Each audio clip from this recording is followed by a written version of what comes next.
Today we'll discuss how to write character thoughts in a way that feels natural to readers. We'll cover character thoughts in the context of the most common points of view. We'll discuss whether you should be switching tenses or pronouns, and we'll also show examples from modern novels of each of these styles of character thought. When I first started out writing, I did all manner of strange things to try to express my character thoughts. Whether this was using italics or switching tenses, switching pronouns, basically anything and everything was on the table to try to express these thoughts. But since learning more about how to write these character thoughts and getting more consistent with the method that I'm using, I've been able to elevate my writing and make it easier to read. So if you really want to learn how to express character thoughts effectively, well, you're in the right place. First, why is it important to express character thoughts consistently and correctly? The first is ease of reading. You want readers to immediately understand what you're doing when you're trying to express character thoughts. You don't want them to be stumbling over the words as they try to figure out what's going on. Instead, make it simple for the reader by being consistent with the way that you express character thoughts and choosing a standard way of expressing them so that readers have already seen it before and they can know exactly what's going on as soon as they see it.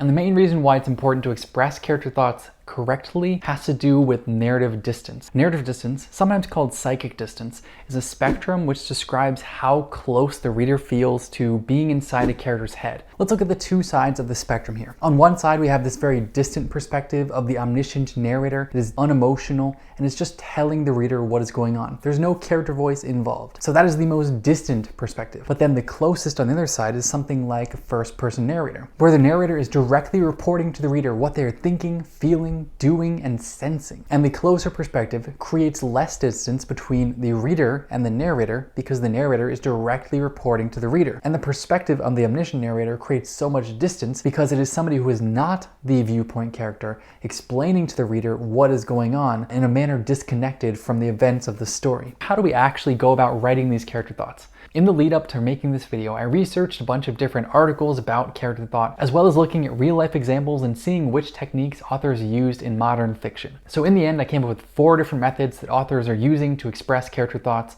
and one method that you should definitely never use. The first way is by using italics and a thought tag. The advantage of this is that the thought tag and italics make it really obvious to the reader that this is a thought and who is thinking it. But the disadvantage of this method is that it creates the most narrative distance. And this is because the reader is sensing the author's presence in 2 different ways in the context of one thought. They're seeing the italics being used, which is a clear authorial decision in formatting, as well as the thought tag, where the author is telling them who is thinking this thought.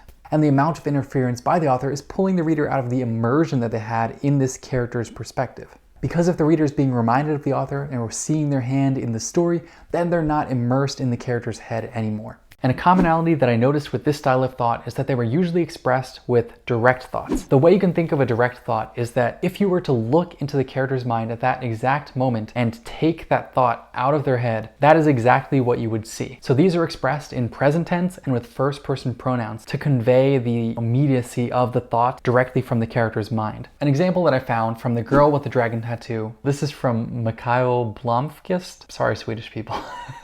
And the thought is expressed this way. This is how it is to be a criminal, he thought. So you can already tell this is in present tense, but it doesn't use any personal pronouns. So we don't really get that first person pronoun. But for instance, if there was going to be a first person pronoun, it would be something like, now I know what it feels like to be a criminal. And the next style of expressing character thought is using italics alone. This is very similar to the first style we discussed, but it's a little bit of a closer distance since the author is not specifically telling us who is thinking the thought. And this style is useful for closing the distance a little bit as long as the reader knows who the viewpoint character is in this scene. So for an example of this style, I'm referring to The Shining. And with this example, viewer discretion is advised. Jack's hands were clenched tightly in his lap, working against each other, sweating. A vicious little prick, a vicious little prick, a vicious. The next style is unitalicized with a thought tag. I would argue that this is more distant than italics alone because the author is injecting their presence to tell you who is thinking this thought. And with this method, I didn't see any definitive ideas about whether to use direct thoughts or indirect thoughts in my research. And even though both of the examples we're about to discuss are direct, It's just an example of 2 books from my shelf, so it doesn't really mean anything. So all I'll say about this one is if you're going to go direct with your thoughts, make sure that they're in present tense and make sure they're using first person pronouns. And otherwise, if you're going to use an indirect thought, which is more of a paraphrasing of what the character is thinking at that moment, then you can rely on the same pronouns and same tense that you use throughout the rest of the story. So let's get to these examples. From the silent patient, we get this thought. She was getting off on this, I thought, being in charge and having the last word. And in Swan Song, we get this thought. She was tired and wanted rest.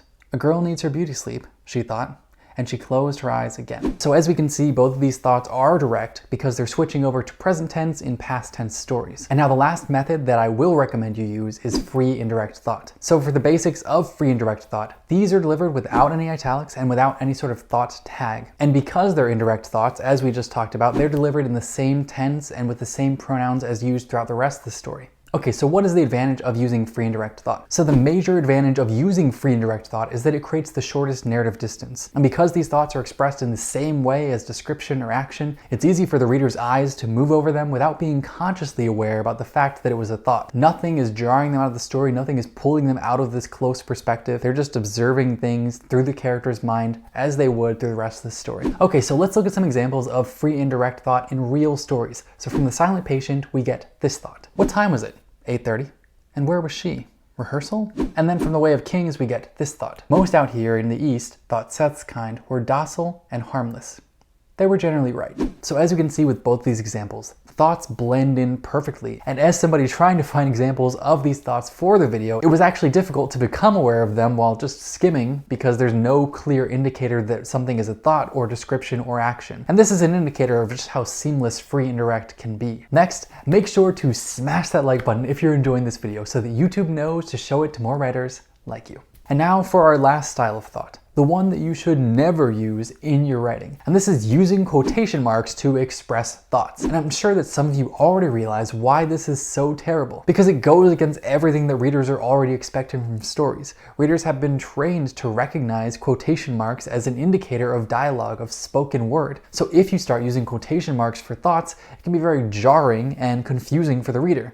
You can just imagine them reading over something and thinking that it's dialogue immediately, and then they get to the thought tag and realize, oh wait, that was actually thought, and have to read back over it again. So as a rule, avoid quotation marks at all costs for expressing character thoughts.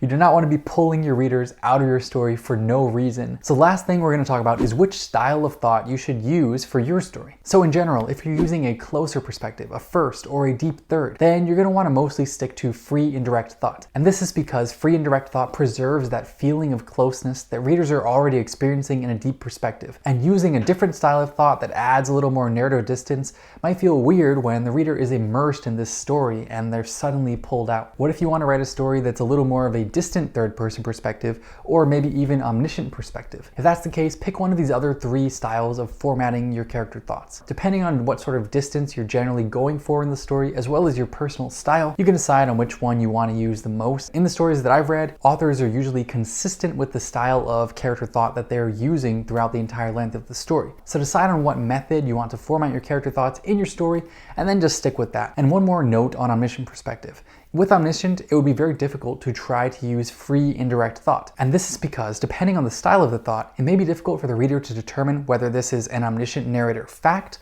or just a viewpoint character thought. If we look back at that example from The Way of Kings, you can see how this might play out. With that second line, if this was an omniscient narrator, it might feel like a fact that the omniscient narrator is telling the reader that these people are docile and they are harmless. But this could also just be a character thought and opinion about how Seth sees his own people in the story. I'm curious. Let me know what sort of style of character thought you're using in your own stories. Is it any of these 4? And what sort of POV and narrative distance are you telling these stories from? Thanks for watching, and I'll see you next time.